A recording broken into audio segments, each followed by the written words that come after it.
أعوذ بالله من الشيطان الرجيم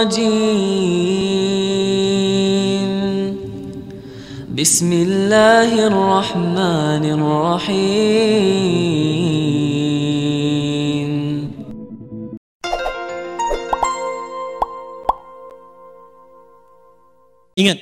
Ingat, maaf, keadilan itu tak mampu untuk dikompromikan.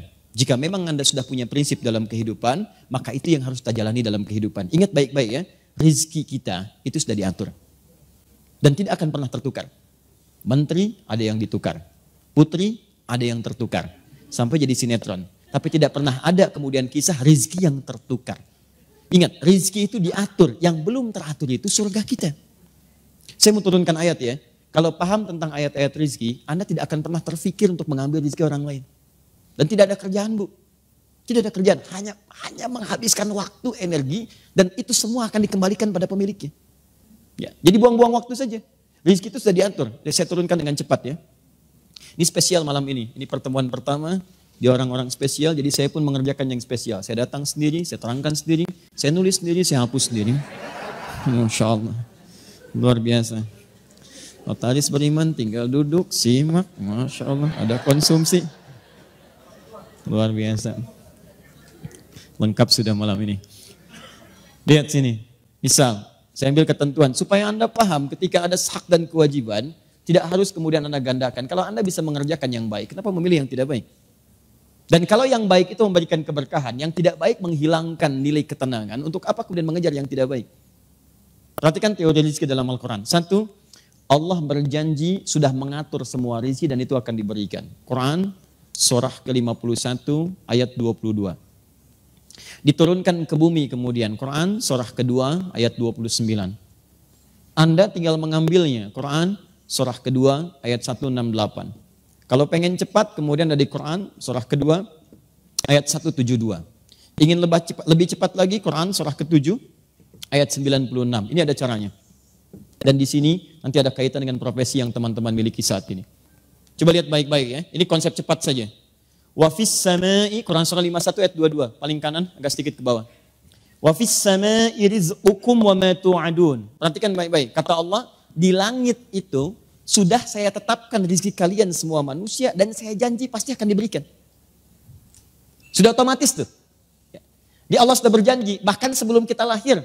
Buka nanti di antara hadisnya dari Abdullah bin Mas'ud, paling cepat buka kitab Al-Arba'in, karangan Imam An-Nawawi, sudah ada terjemahan dalam bahasa Indonesia. Cari hadis yang keempat, paling kiri sebelah atas. Di hadis itu disebutkan, Inna ahadakum yujma'u fi batni ummihi arba'ina yawman nutfah. Setiap manusia nanti akan dibentuk di perut ibundanya, 40 hari pertama berbentuk nutfah. Baru campuran antara spermatozoa dengan ovum. Kemudian, thumma yakunu mithla dzalika 'alaqah. 40 hari yang keduanya berbentuk 'alaqah, zigot yang menempel di dinding rahim.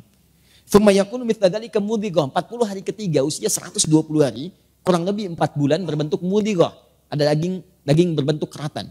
Yang paling menarik, thumma yursalu ilaihil malak, diutus malaikat dalam usia 4 bulan itu. Fayanfukhu fihi ruh, ditiupkan roh. Jadi kalau ada seorang perempuan dalam usia tengah mengandung, kandungan 4 bulan itu rohnya sudah ditiupkan. Sudah ada roh di dalamnya. Yang paling menarik, wa yu'maru bikatsbi arba'in, diperintahkan menetapkan 4 hal. Untuk perjalanan kehidupan bayi yang dikandung itu, janin yang dikandung. Yang pertama apa yang ditetapkan? Yang ditetapkan pertama kali, bikatsbi rizqihi. Saat dalam kandungan itu sudah ditetapkan oleh Allah. Ditetapkan rizkinya sampai dia kemudian wafat.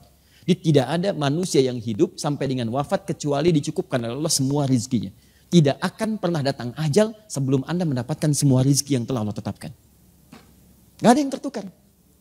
Jadi kalau rizki Anda 1 miliar, 1 miliar. Rizki Anda 1 triliun, 1 triliun.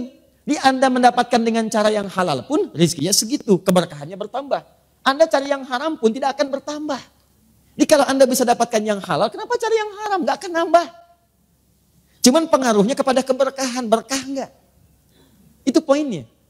Di sangat rugi kalau ada seseorang mencari rizki dengan cara yang haram. Karena dia tidak akan pernah mengubah kuantitas rizki yang telah Allah tetapkan. Hanya hati-hati betul, hati-hati. Rizki berbanding lurus persamaannya dengan keberkahan. Berkah itu bertambah nilai kebaikannya. Karena itu ketika orang kemudian mulai bergerak untuk menempuh yang haram, ada perasaan tidak enak dalam dirinya. Karena perasaan jiwanya cenderung kepada yang baik.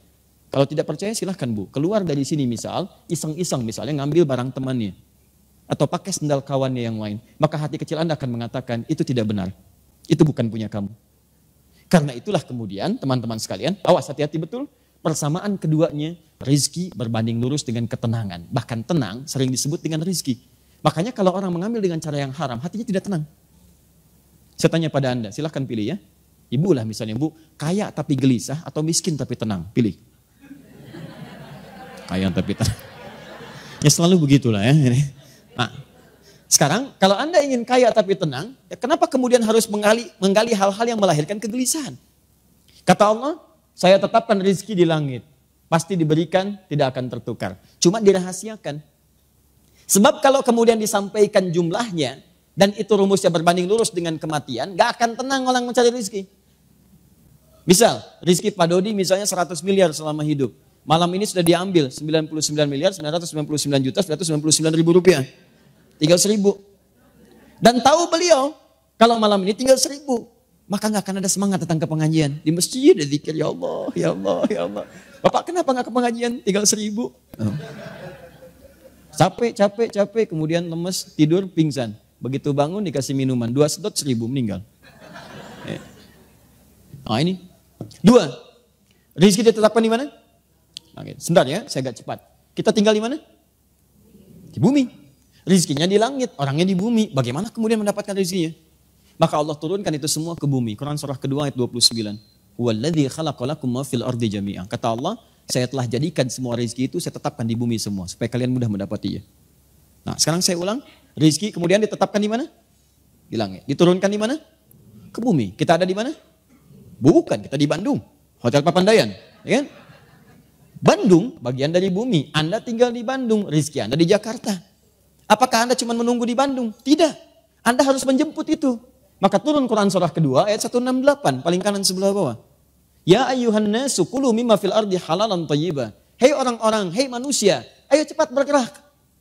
Cari pekerjaan. Ambil profesi yang bisa kamu dapati untuk menjemput rizki itu. Silahkan, kulu. Kulu kalau bahasa Indonesia itu menggunakan hukum sinekdok pas pro toto. Disebutkan sebagian untuk mendapati keseluruhan. Ya, lawannya sinekdok totem pro parte. Disebutkan semuanya untuk mewakili sebagian. Bahasa Quran indah sekali. Silahkan cari sesuap nasi kata Quran. Ambil profesi yang kamu bisa dapati.